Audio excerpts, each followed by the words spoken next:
ಮಹೇಶ್ ಗಾರೆ ಮೇಸ್ತ್ರಿ ಮಹೇಶ್ ಅನ್ಲೋಡಿಂಗ್ ಮಾಡ್ತಾಯಿದ್ದಾರೆ. ಮಹೇಶ್ ಅವರು ಅನ್ಲೋಡ್ ಮಾಡ್ತಾಯಿದ್ದಾರೆ.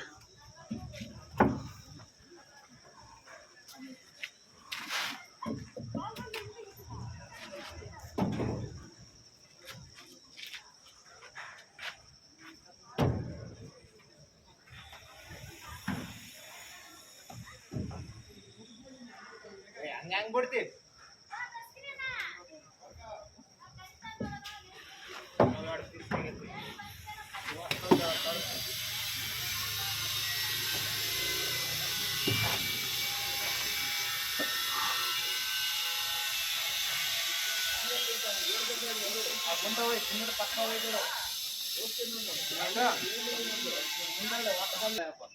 ಮಂತ್ರಾಲಯ ಪುಣ್ಯವಂತರು ಕಂಡ್ರೆ ನಾವು ಇಲ್ಲಿಂದ ರಾಘವೇಂದ್ರ ಸ್ವಾಮಿ ನೋಡಲಿಕ್ಕೆ ವರ್ಷಕ್ಕೆ 2 ಸಲ ಹೋಗ್ತೀವಿ. ನೀವು ಮಂತ್ರಾಲಯದಲ್ಲೇ ಇದ್ದೀರಾ. ನಿಂದು ಯಾವ್ರೇ? ಗುಲ್ಬರ್ಗ. ಮಂತ್ರಾಲಯ ವ್ಯಕ್ತಿ ನಿನಗೆ ಬೈಯಂಗಿಲ್ಲ ಗುರು. ನಾನು ನಮ್ಮ ಬಾಸ್ ಅವರು ರಾಘವೇಂದ್ರ ಸ್ವಾಮಿ, ನಿನಗೆ ಬೈಯಲ್ಲ ನಾನು. ಮಂತ್ರಾಲಯನ ಇಲ್ಲ ಆ ಕಡೆ ಈ ಕಡೆ ಊರಾ? ಪಕ್ಕ. ನಾನು ಬರ್ತಾ ಇರ್ತೀನಿ, ವರ್ಷಕ್ಕೆ 2 ಸಲ ಬರ್ತೀನಿ. ಮತ್ತು ನಾವು ಮಂತ್ರಾಲಯ ನೋಡ್ಕೊಂಡು ಆ ಪಂಚಮುಖಿ ಆಂಜನೇಯ ಸ್ವಾಮಿ ದೇವಸ್ಥಾನ ಇದೆಯಲ್ಲ, ಅದು ನೋಡ್ಕೊಂಡು ಬರ್ತೀವಿ ನಾವು. 20 ಕಿಲೋಮೀಟ್ರು.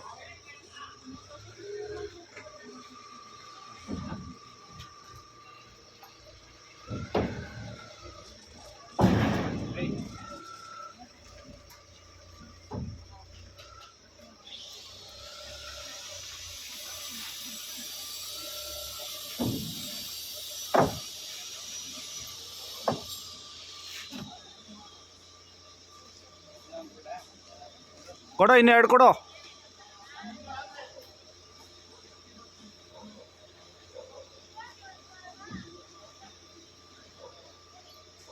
ನೀನು ನೋಡೋ, ಸೈಡಲ್ಲಿರೋ ತೆಗೆದ್ಬಿಟ್ರೆ ನಿನ್ಗೆ ಎಷ್ಟು ಕಷ್ಟ ಆಗಿರೋದು ಇವಾಗ ನಿಂತ್ಕೊಳ್ಳೋಕ್ಕೆ.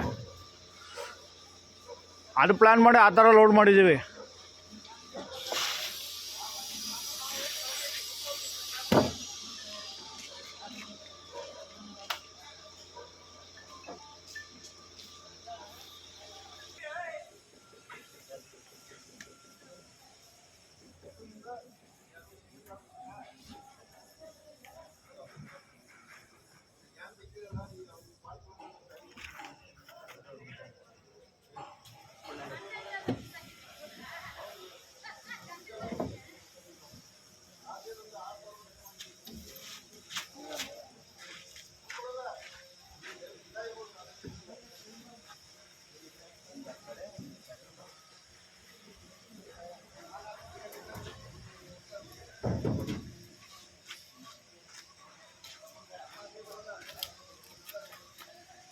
ನೋಡಿ, ವೀಡಿಯೋಸಲ್ಲಿ ಅನ್ಲೋಡಿಂಗ್ ಮಾಡೋದು ತಾಳ್ಮೆಯಿಂದ ಮಾಡಿಸ್ಬೇಕು. ಯಾಕಂದರೆ ಇದೆಲ್ಲ 100 ವರ್ಷ ಇರುವಂಥ ಮೆಟ್ರಲ್ಗಳು, ಟೀಕ್ವುಡ್ ಮರ, ಲಕ್ಷಗಟ್ಟಲೆ ಬಂಡವಾಳ ಹಾಕಿರ್ತಾರೆ ಓನರ್ ಸಾಹೇಬ್ರುಗಳು, ಇಂಜಿನಿಯರ್ ಸರ್ಗಳು. ಅದಕ್ಕೋಸ್ಕರವಾಗಿ ಈ ಕೆಲಸಗಾರಗಳ ಹತ್ರ ಜಗಳ ಆಡದೆ ತಾಳ್ಮೆಯಿಂದ ಒಂದು 15-20 ನಿಮಿಷ ತಾಳ್ಮೆಯಿಂದ ಅನ್ಲೋಡ್ ಮಾಡಿಬಿಟ್ರೆ ಸಾಕು. ಅವ್ರಿಗೋಸ್ಕರ ನಾವು ಟೈಮ್ ಕೊಟ್ಬಿಟ್ರೆ ಅವ್ರ ಜವಾಬ್ದಾರಿಯಿಂದ ಇರಬೇಕು, ಅವ್ರು ಇಟ್ಕೊತಾರೆ.